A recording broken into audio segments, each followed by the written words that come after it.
dancing pencils was actually the poetry in this piece.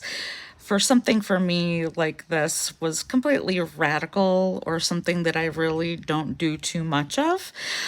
For poetry day number 5 for World Watercolor Month, this prompt I chose a woman with a typewriter. I think it probably was from the early 70s, if I was to guess. Again, a black and white photo from Pinterest. And I chose to use the Faber-Castell 24 set of Albrecht Dürer watercolor pencils that I had purchased a couple years ago. And I don't use them very much. They're not my go-to typically, but I wanted to do something different this time. And these challenges, if you've been following me for a while, you know that I try to do something different every single time. So that's what I again wanted to try to do with this prompt.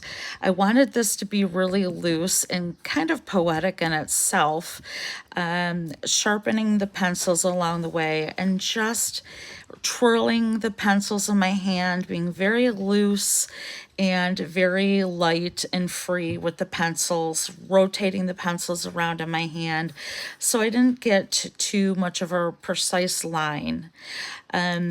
Thinking the whole time I was doing this, don't get me wrong, this was a lot of fun, but when you're not used to a technique like this, you have to continually plan and pre-plan and stop and pause and think where you're moving your brush with the water, where you want the color to go. So you're not completely filling everything in and you're not completely blocking everything in. So the color that Daniel Smith had for the day was actually Bordeaux, and I didn't have Bordeaux in the Daniel Smith, so I actually replaced it with my Core by Golden, the Perylene Crimson. So that's what I used because I had that in my stock.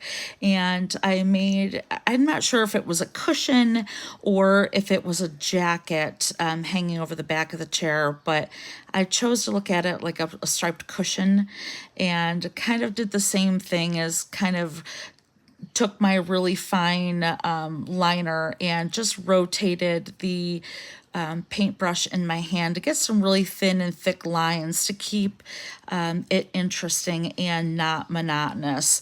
And again, just drawing in the keys, adding in some loose lines, and here's what it looked like.